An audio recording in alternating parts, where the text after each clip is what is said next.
Hello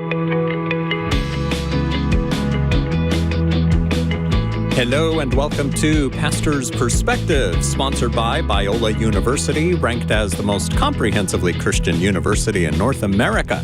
You can find out more about them at biola.edu. Biola.edu. You're making it silly again. Here I am. Sorry. Whenever I'm here. Do you do this when I'm not here or just when I'm here? No, only when you're here. All right. I have a Biola University fact related to the election, because I bet some people are going to ask about the election. And in case you're asking who that is, it's sorry. Ed Stetzer, the dean of the Talbot School of Theology at Biola University. And Bobby Conway from Image Church in Charlotte, North Carolina is here with us as well this week. Welcome, gentlemen. In person. And you don't do a lot of politics on the show, but we just had an election, so people can call at 888-564-6173.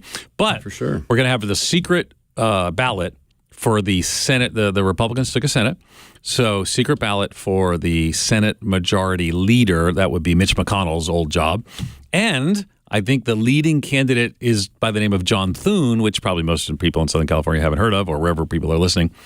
But guess where he went to school? No. At the most comprehensive Christian university at Biola in North America. He's a Biola grad. Wow, that's cool. Yeah. So that's kind of fun. John Thune. And I think I've met him once at some hoi polloi meeting we had in D.C., but I didn't know him from Adam. Yeah. But, he's South Dakota? Like there's like one of those. There's like 8 people in South Dakota, and they get 2 senators. and that's how it works. An amazing bike rally. Yeah. I could see you going to the big Sturgis bike rally. Is that North Dakota or South Dakota? I'm not sure. I don't know. I haven't really thought much about that. Okay, sorry. I just jumped in because I missed you guys, and Bobby's here in the studio with us, looking fabulous. Yes, well, I'm glad to be with you guys, and glad to have you on with us, Ed. And if people have questions about the election, I think even maybe from just a pastoral, regardless of how we move forward, we knew whoever won this election, half the country was going to be disappointed, and the other half would maybe feel some relief. So hopefully we can figure out how to unify as a culture. And I do think that our two parties are so far apart on issues. Yeah.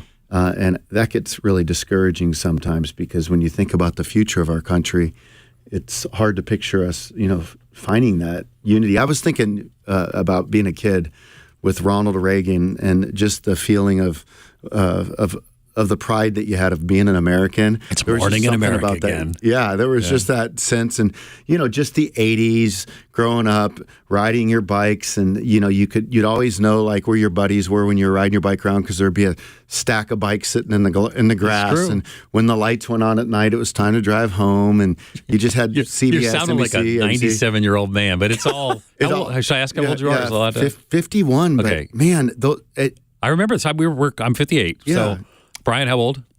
42. Yeah, it's hard to remember your age. He's like, No. I can't remember. No. So I'm much older. Did you ride those bikes like that? And the light when the street lights came on? That's what my mom told me. Exactly. Yeah. And do you miss the simplicity of that sometimes? I mean, I do. I miss the simplicity of like being a new believer with a guitar and a stool, and starting a Bible study in my high school, and that's where I met my girlfriend. I later married. Yeah. And now I lead the Talbot School of Theology, the 5th largest multi-denominational seminary in the world. I have hundreds of people I got to think about.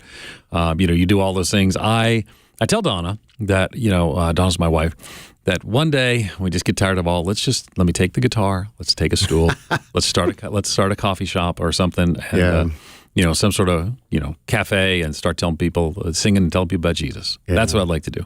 Yeah. It's too complex, brother. Yeah. But you and I, here we are in the complexity of radio. So it's like, I guess complexity is part of the outcome of the system, but I do miss those simpler times. I think watching where our kids are and what they're up against, I find myself feeling a little bit, just more grateful for the childhood that I had. Yeah. It was just such even the world we live in with social media, I just don't think we're meant to feel the weight of the world and the way that social media gives us access. Mm-hmm. You used to just have your local paper, and, you might watch 60 Minutes on the weekend, and bored me to tears when my parents had it on as a kid.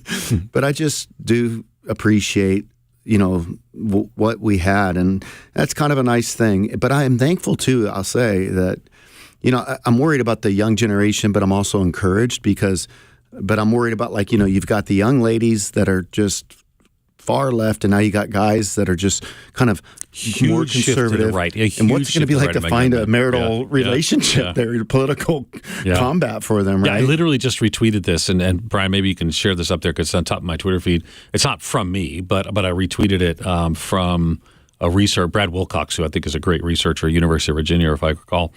And he said, for those who doubted the rightward turn of Gen Z men, it says we witness a 29 percentage point shift to the right among young men 18 to 29 from 2020 to 2024. Insane. Wow. I mean, Joe Rogan, Jordan Peterson. I mean, totally. I think those guys are really helping these young men find some courage. I want to be a little cautious on some of the things Joe Rogan. Yeah, you know what's funny? I've never even watched an episode. My son I know he's controversial, but I guess he. Well, I think some of the morality issues we'd have a very different place and space on, So what happens is you get people like Andrew Tate, who are exactly. That's a toxic masculinity. And then Rogan, but Jordan Peterson, I think, has really helped a lot of people in that space. Yeah. So, and I think that's partly the crisis of young men. I think one of the things that elections remind us of, and remember, you can call us, talk about that at 888-564-6173, 888-564-6173. Is that what happens is they cause swings, pendulum swings. And so I think that on the left side of things, some of the progressive things, some of the devaluing of manhood, some of the, all masculinity is toxic masculinity to some people, particularly on the leftward side of things. And then people say, no, this is not going to be. And I think we saw that shift right. I mean, again, President Trump's election is not. I mean, it's small landslide. It's not Ronald Reagan Mondale, but it's a landslide. It's still in that category. And again, I think it's multifaceted. But I think I read an article this morning in the New York Times, and I tweeted about it. And again, it's on my Twitter feed, which if you go at Ed Stetzer, you'll find those things. And because what I said was, I guess my last tweet was, I hope you'll join me in praying for President Trump, which I hope every person, it's actually in the scriptures to pray, just like I prayed for, and I'm still praying for President Biden. But here's what I tweeted about New York Times. It said, the New York Times manages to list 10 takeaways from this election, some of which I agree with, without mentioning that Americans are rejecting the significant leftward movement of the Democrats. And I would say culture as a whole, is people have said this far, no more. And, we're here in California, and it's not as loud a roar, but I do think around the country it was. Yeah, I just got done reading the new, it's been out for a little bit, but kind of the seminal piece on Martin Luther King Jr. and his life. And then I'm now reading Malcolm X's autobiography.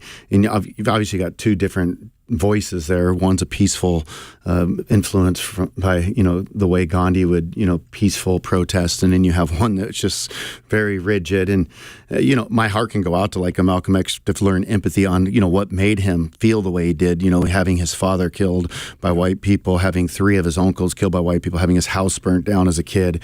But all that to say, in the 60s, I was thinking about, like, as I've been reading, just how much despair that generation felt, and then they were able to find their way again. Yeah. And I hope in the same way, I think that we're kind of experiencing some of this, but we're hopefully going to course correct here and be able to realize that if you just don't have any moral boundaries whatsoever, we're just deconstructing everything, and hopefully we'll find a way through. And I could see how there's a lot of comparisons that will be made with the 60s and, the last decade that we've been up against too. Yeah, one of the things that I actually teach on, where was I? I was in Las Vegas and did a pastor's conference on Friday. And I kind of explained that we're in the midst of a cultural convulsion. I actually shared this cultural convulsion. Yeah, I shared this here at Calvary Chapel, Costa Mesa on a Wednesday night service. Every 60 years, America seems to go through a cultural convulsion like this, where we things just go really crazy, and people really hate each other and turn on each other, and you're not sure the country's going to stay together.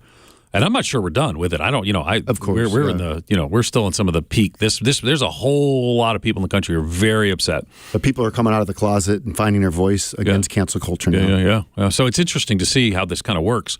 But I do think that they do tend to resolve. The question for me is I think what President Trump does in the next few days, which again, his first term, I don't think he saw. His inauguration speech was shocking in ways that were, I think, were unhelpful and divisive and more.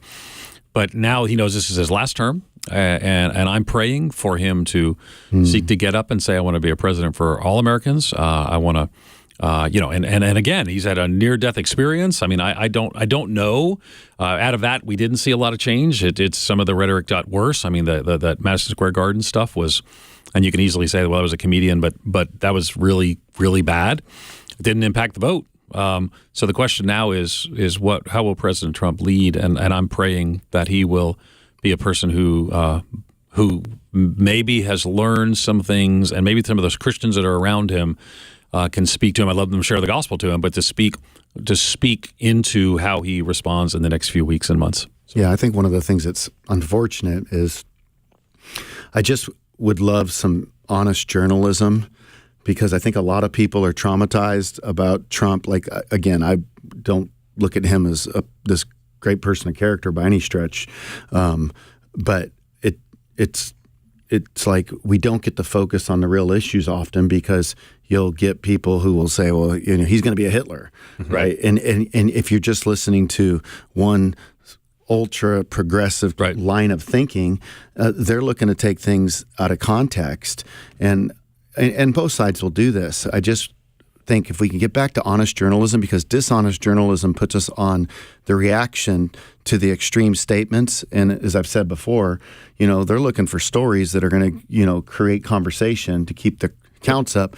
But I think there's been a loss of honesty with journalism, and it's constant reaction. And so the airtime's just going to just clarifying false statements. And I just wish we could speak true statements about objectively what happened, so that we can engage on whether that's right or wrong, instead of always just having to be on the defensive. Yeah, and let me say that I agree wholeheartedly with that. And I would also just add that that's certainly on the left and on the right. It is. I've seen we're that. seeing like whole news networks on the right that are just dedicated to saying things that just are bizarrely not true, but people often believe. And we have whole news networks on the left that have probably been doing that longer. That was I think part of the reaction on the right is that for a long time, it just the media, there's not really a mainstream media, because Fox News, for example, is I think has more viewers than MSNBC and CNN combined, I think.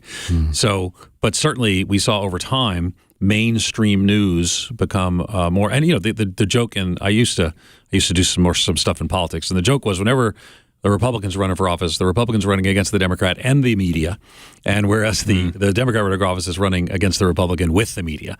And so... Well, we saw that in the debate with on Channel 7, David Muir, or ABC, I should say, for... Oh, for sure. Yeah, very biased. Yeah, the rants are on both sides. I mean, it's like take Sean Hannity, for example. Like, it's a rant, and then at the end... Let not your heart be troubled. Yeah. I'm like, how's my heart not going to be troubled? That's pretty funny. But he's from Long Island, so let's not. I'm from Long Island, so we want to. All right, again, 888-564-6173. Okay, so really quick, another thing on the media and the more conservative side. Blaze TV, Blaze Media, Glenn Beck, they put together a 12-minute video last night or this morning of a bunch of people melting down because of what happened. And these are mostly, and I see the title. Yeah. 12 minutes of libs melting down. Brian, I love you, but I'm not sure. All right. No, my point on this is you start watching it and hearing it, and there's a lot of F-bombs, this, that, whatever. I can see the lips moving. I know I'm not going to play that. Yeah. And some people would see this as funny, but it is downright sad at the same time to think that these people, they have no hope left, that they're because of what happened last night. Yeah, I saw some people in 2020 who acted in really strange ways after Joe Biden won the presidency too. So I think people sometimes reacted in really strange ways. But here's what I would say. It's going to be okay. Yeah. I don't even say that because I don't want to over spiritualize it. Jesus on the throne. I read the end of the book. Jesus wins. But again, our democracy will survive this, even if you are disappointed in the outcome of the election. And my hope is that we don't see what could be some pretty significant violence in the next few months. Unfortunately, we saw that the last time, when President Trump lost and Joe Biden won. So, and we've seen that in prior times. And so my hope is that we don't see that again either. There's probably a benefit that it was an uncontestable win. For sure. For sure. If we had hanging chads, it would be a problem. I know. I don't even know if people remember hanging chads, but like I was like, how do I pray? And I said, pray. I said, Lord, at least make it clear. Yeah. And I think, I was watching last night, and you could sort of see the demeanor of depending on what news station you were watching. Like if you were watching CNN, I was watching CNN, and I flipped back and forth to CNN, Fox. I went over to MSNBC a couple of times. And about 9 o'clock, you could see the CNN people were like, hey, wait, this is not, they seemed surprised. And the Fox people seemed more and more excited, and you could kind of see, and then that changed the whole conversation. Yeah, once you heard that Kamala's not going to speak, until tomorrow, I was like, okay, she wouldn't have come out with a statement like that if she thought there's a possibility. I was like, this thing's done. Well, for me, I'm enough of a nerd. I used to run a polling company. I used to Lifeway Research. You knew that. So for 10 years, but you didn't know it was a polling company. I thought election polling. No. Okay. So we did election polls though. We did election polls. So if you ever remember, like the percentage of pastors who were supporting this back in Clinton and Trump. Yeah. So we did that research. So we did research on those things. But as someone who's ran a polling company, I knew where to look. I was looking at Pennsylvania. Is she overperforming, underperforming in Philadelphia? And when she was underperforming, I actually went to bed. I'm like, I know who's going to win the election. Because once you see that. But what's fascinating is the percentage of the shift among African Americans, young black men, and Latinos in particular. I mean, stunning shifts. Didn't he win the Latino vote in Michigan, I think, President Trump?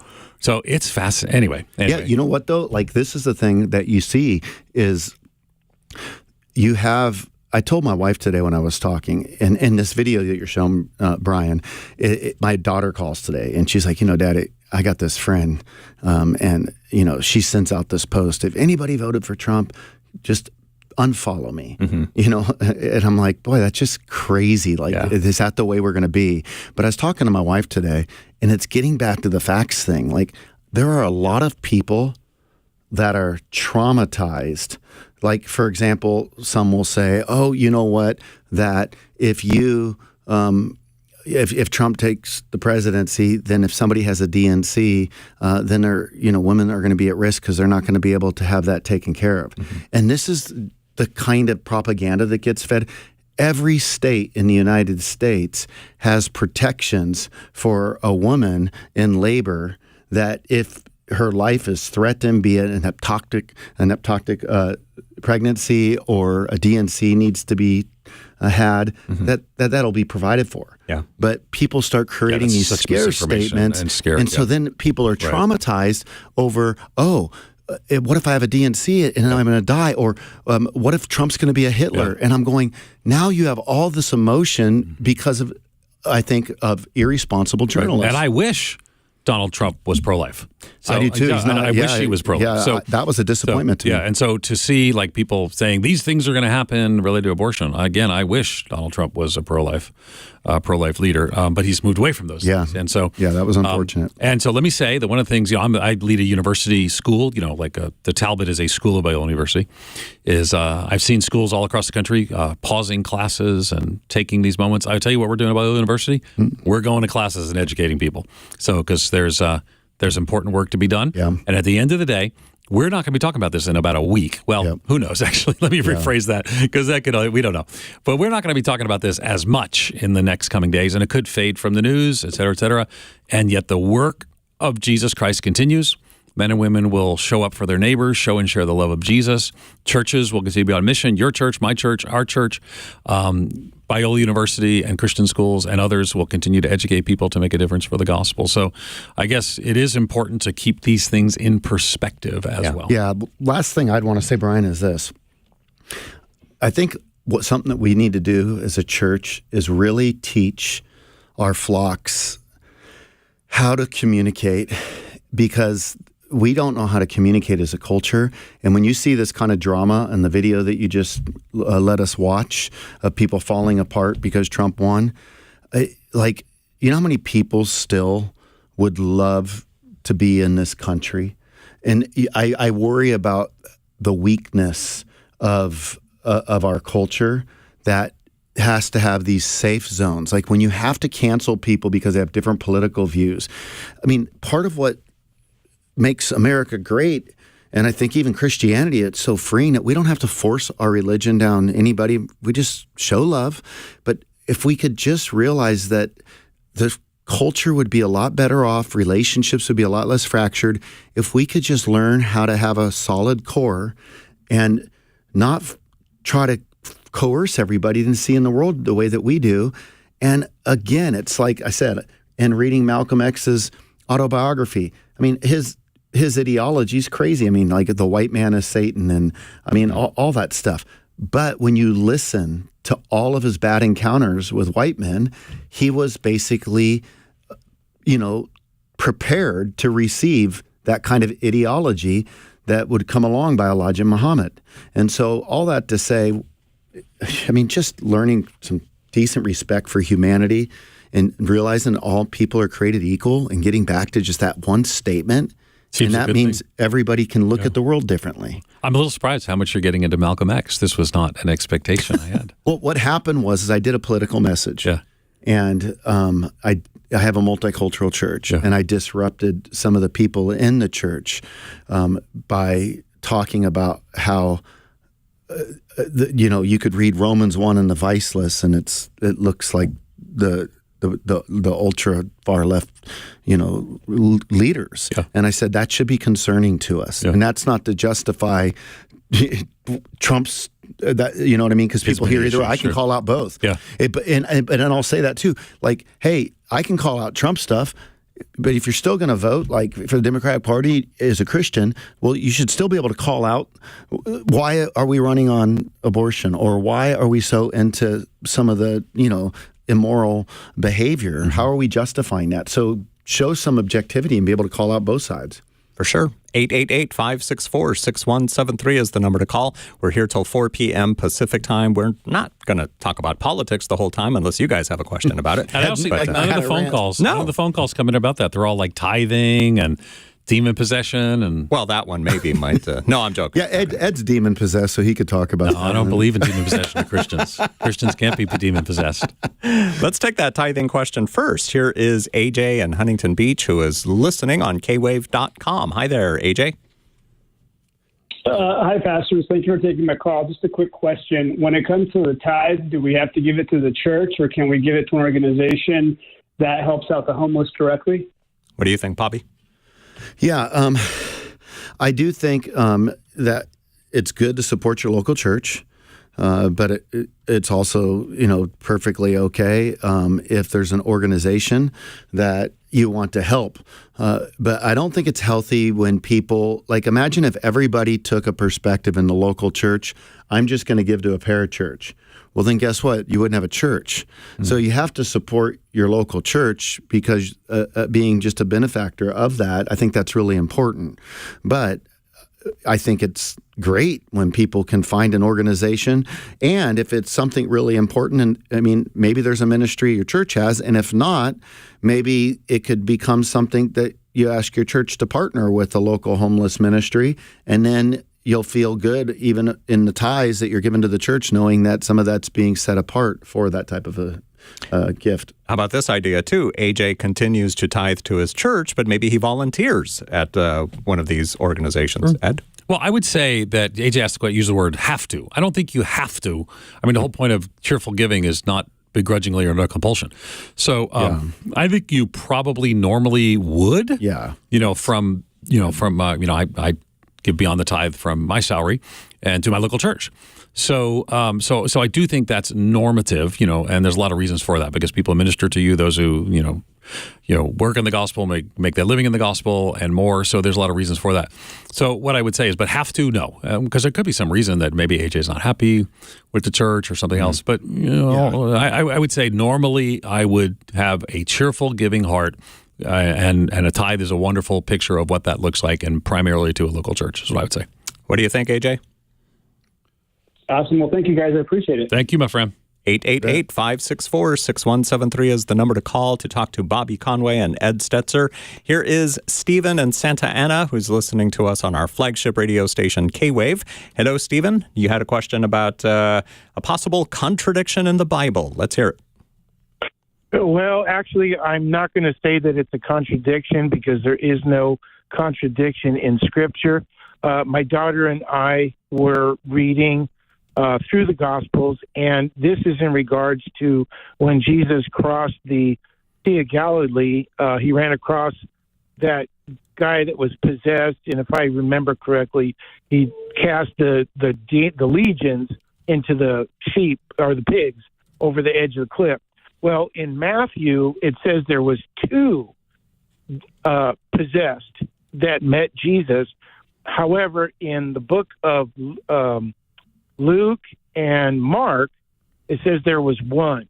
And I just needed clarification because to me, I just know in my heart that there probably was more than one. It's just Matthew recorded there's two, and then the other books, for whatever reason, said there's one.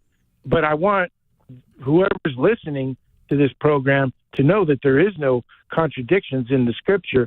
But I do need your clarifications because you seem to be more versed than myself. More versed in the verses. Bobby Conway, what do you say? Yeah, so in this type of situation, it doesn't say there was only one. So, what happens is the focus gets put sometimes on one, perhaps because maybe that one person's behavior was more, erratic, and that lodged in a memory. Like, think about when Columbine happened. And, the girl Cassie, she said yes.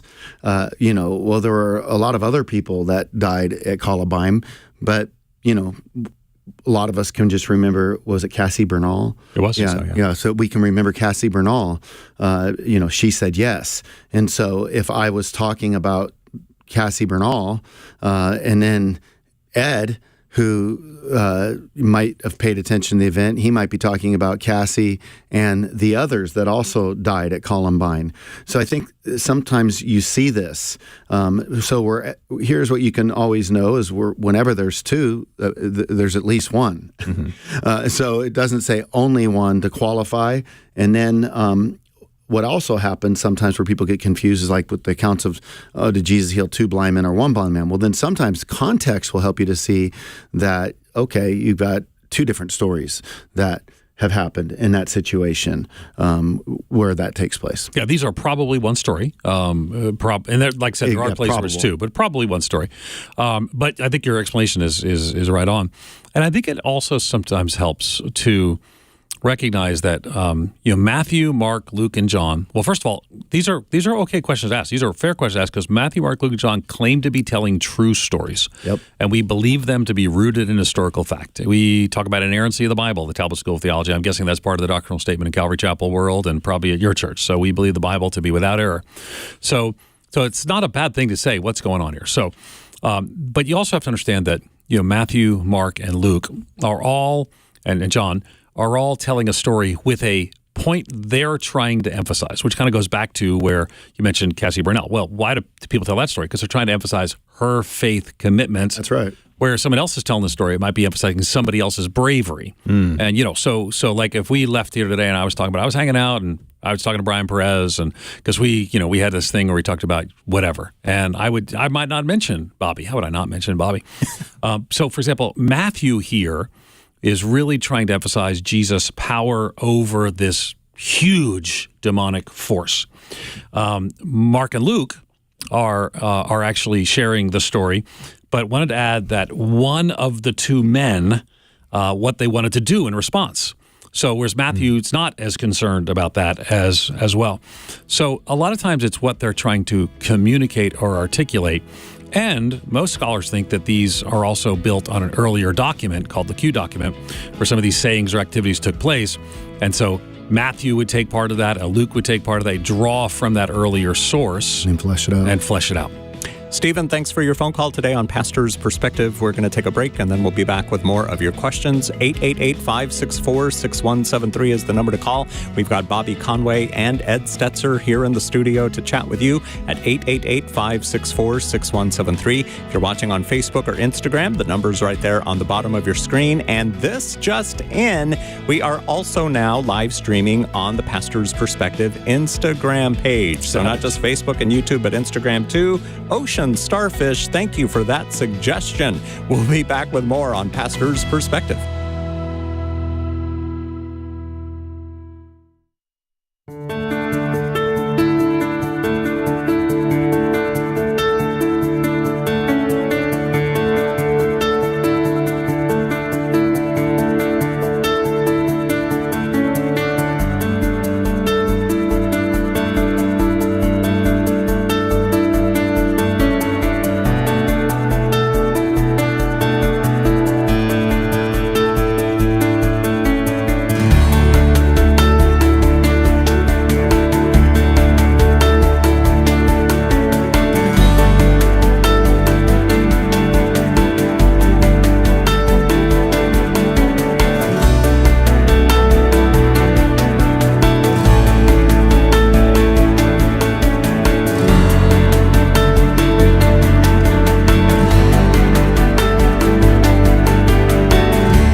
Welcome back to Pastor's Perspective, sponsored by Biola University, ranked as the most comprehensively Christian university in North America. I'm Brian Perez, and here in the studio with me, Dr. Bobby Conway, the pastor of Image Church in Charlotte, North Carolina. You also see him on YouTube. You can look up Christianity Still Makes Sense. And when you get there, make sure you subscribe by clicking the little bell icon, and then you'll get notified every time Bobby puts up new content. And you can find out more about Bobby's church at imagechurch.live. Also here in the studio is Dr. Ed Stetzer, the Dean of the Talbot School of Theology at Biola University. You can find out more about Biola at biola.edu. Okay. Not edu. Not edu. Biola.edu. Now, if you've got a question for us, call us on the phone.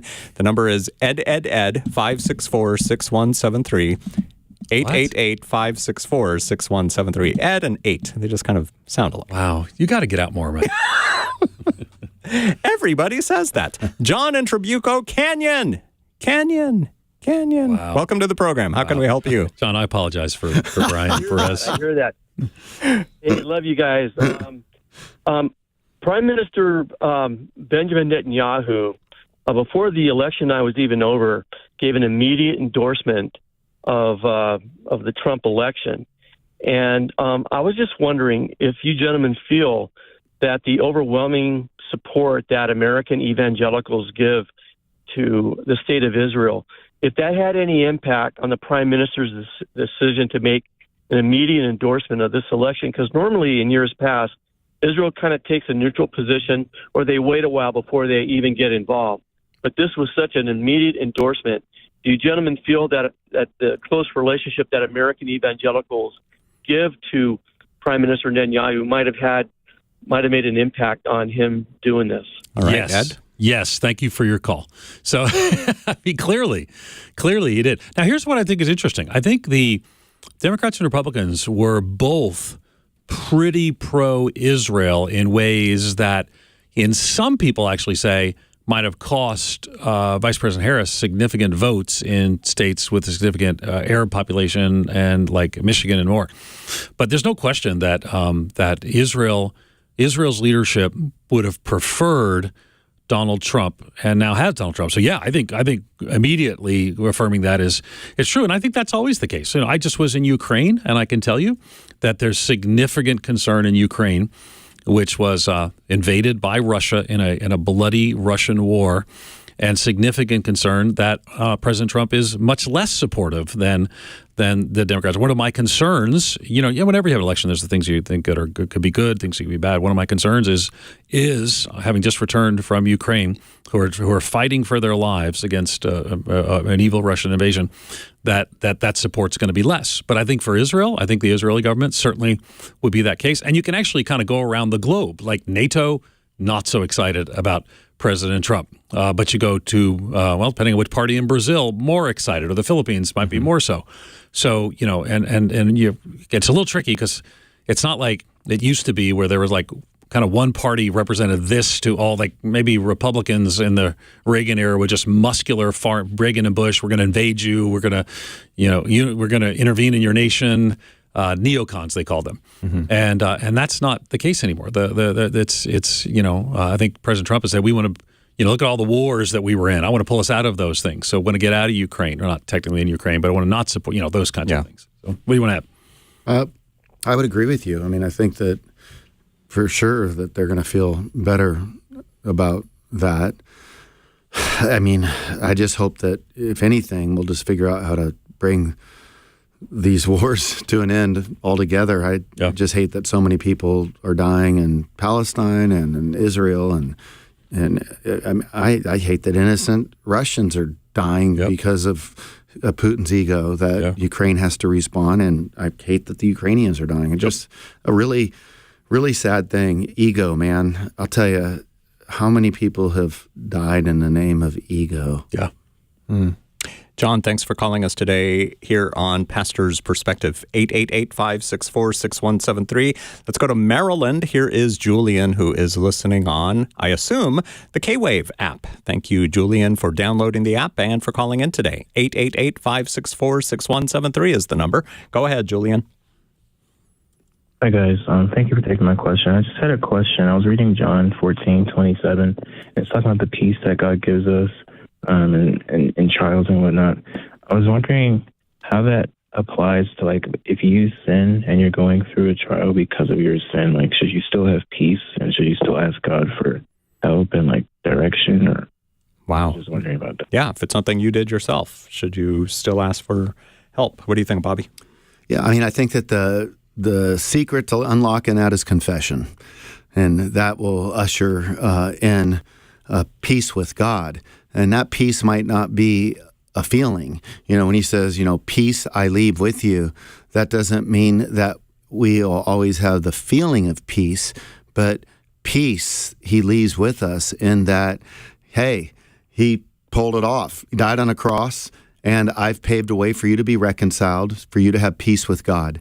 And so that peace that you're wanting after sinning is something that confession and trust in God's word, knowing that, guess what? I blew it. Doesn't mean consequences aren't going to come, but I'm forgiven and I'm going to rest in that. And so the peace that you can gain then would be to confess and to believe by faith that you're forgiven. Ed, anything to add? No, I think you're right on. I think the peace can come through the trials that were caused by the circumstance. You're still living through that, but you can still have peace in the midst of that as you walk through some of the results of maybe the sin that got you there. Yeah. Hang in there, brother. Does this help you, Julian? Yeah, that was helpful. Thank you. Thanks for calling us today on Pastor's Perspective, 888-564-6173. Follow-up question from Fullerton. Daisy, go right ahead. You're on with Bobby Conway and Ed Stetzer. Hi, what a pleasure to have you on, being able to talk to you. God bless. Yeah, you too, Daisy. I have a question. I heard you say that President Trump was not pro-life. My understanding is that he is pro-life. He just makes exceptions for rape and incest. I personally wouldn't, but I mean, I'm not on that woman's shoes, so it's a little different to criticize somebody that has been raped. But if we could please expand on that, I would really appreciate it. So, where have we heard that President Trump is not pro-life? So several places. First, he had the pro-life plank removed from the Republican Party platform, which was a deep disappointment for those of us who have been involved in the pro-life movement, who've marched for life in Washington, D.C., and I've spoken at Marches for Life. So we removed the pro-life plank from the platform. Second, he said he would not support or sign any national pro-life bill, what's often called an abortion ban. He said that that's now to the states, and he said to leave it to the states. But then he spoke out against some of the more restrictive abortion bills at the state level as well, showing that actually he was going to lean in on some of those things as well. So I think you could say that President Trump is more pro-life than the Democratic Party and that Kamala Harris was. I think that Kamala Harris's views, they want to restore Roe v. Wade. Roe v. Wade put the United States in a group of 7 other countries that allowed elective abortions as long as it did. And under those 7 countries include North Korea, China, and us, and 4 others. So I think it's fair to say that that right now we don't have a pro-life party functioning at the national level in the United States. We have one that is a radically pro-choice party and one that is a pro-choice by state party. And I think that's kind of where we are. Would you agree, disagree? What would you want to add? Yeah, I mean, I would just add to the rape and incest piece. And, obviously with his wife, Melania, she just had a new piece come out and she talks about this in her latest book. But I do think that that's a problem for me personally. It's an inconsistency. It's horrible if somebody was raped. I mean, it is awful. And I can definitely just think that the church should show tremendous amount of compassion. I don't think that because of adoption, there's other options. Yes, would that be just a constant reminder of what happened? Yes, but you also have the potential, which a lot of the pro-choice movement doesn't talk about, how the women do suffer with guilt because of an abortion. And so if we do believe that abortion is basically murder of an innocent baby, right? Like if you take it that this is a baby inside the womb, then what happens in that situation is you don't resolve it by saying to, like, as I said a couple weeks ago, like if my daughter if that happened to her, I wouldn't say, okay, so you go, what's worse, rape or murder? Well, I mean, they're both horrible, but one, you're still alive. The other, you just don't live. So you don't take something like rape and then tell somebody the application is murder, because that is, to take another wrong. And then not only that, I'd be concerned, like, I don't want you to have to live with the guilt. So there's a solution. It's not easy, but adoption. Mm-hmm. And so that gives the child a right to life. Incest. Some would say, well, the child might be born with some deformities. Well, that is true, but there's no guarantee that even in a non-incestuous covenant marriage relationship that the baby might not have deformities. Mm-hmm. It's like I didn't even bother with the test, when our kids were there, because it's like I don't need to have that. What's the name of that test that you give? I know what you're talking about, the amniotic fluid test. An amniocentesis. Yeah.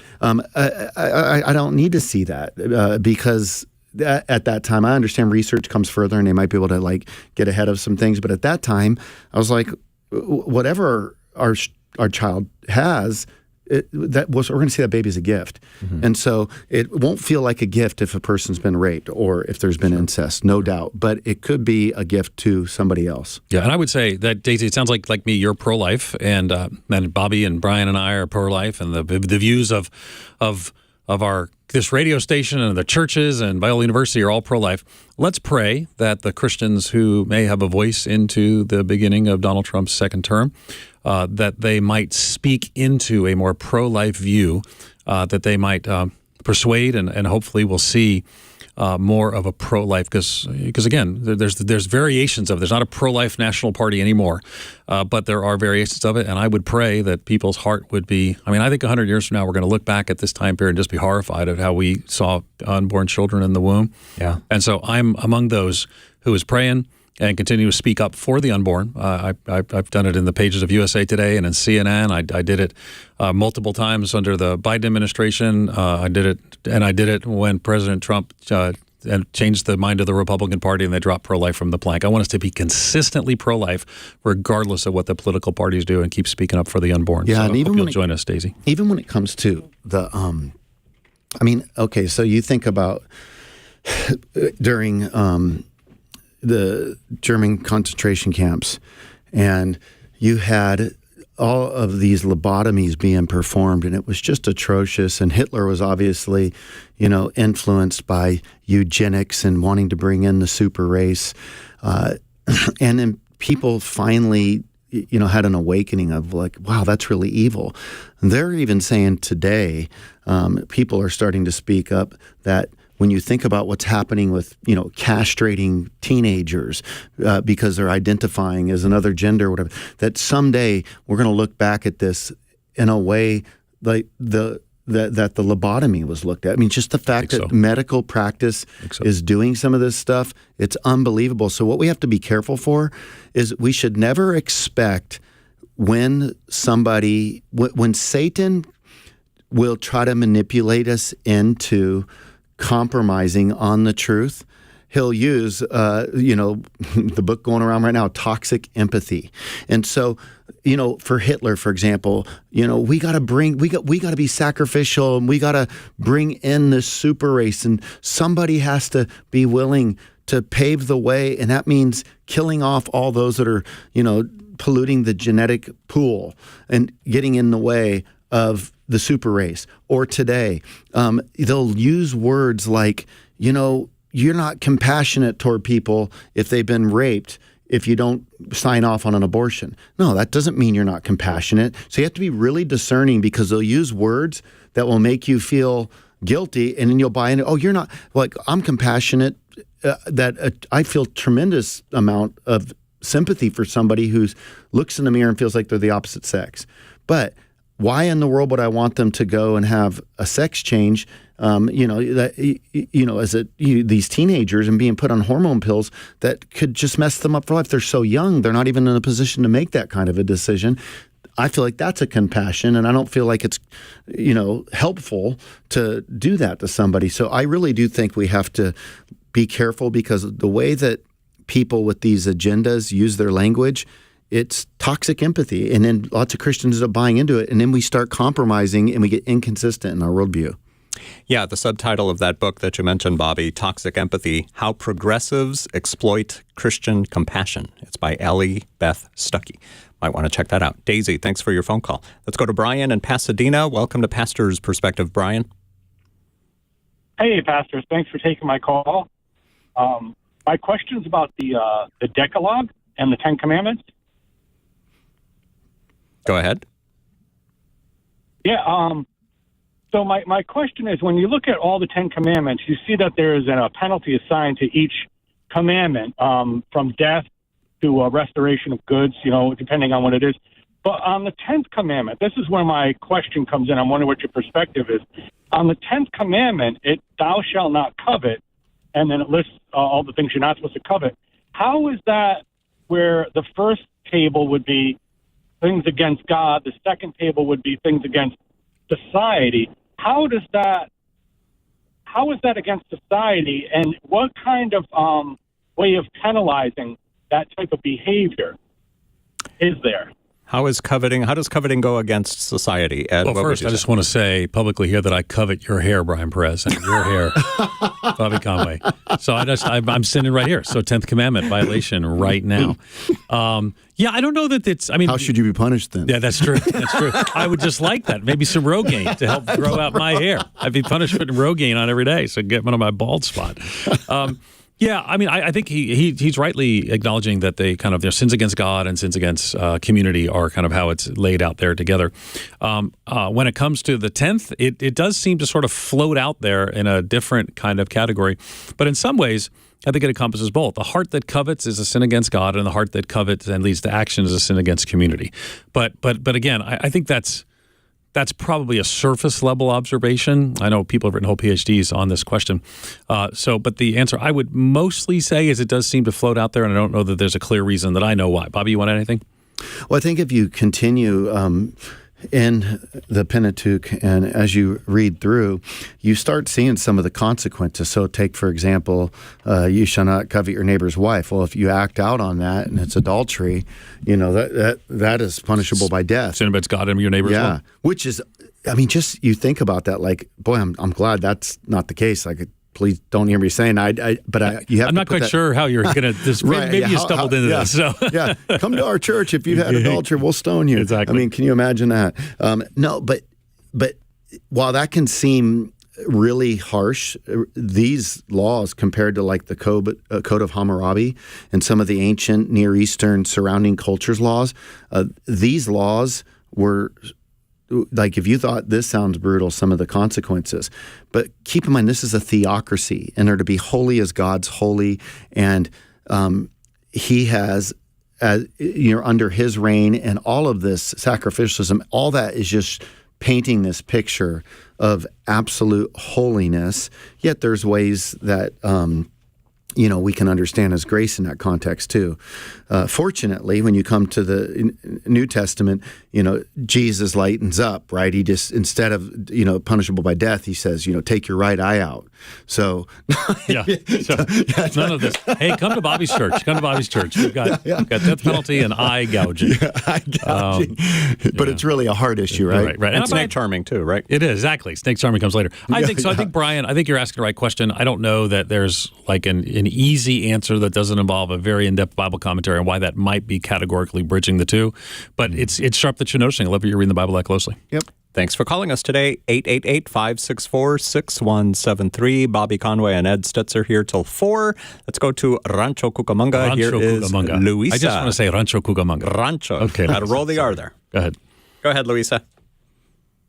Hi. Good afternoon. Thank you for taking my call.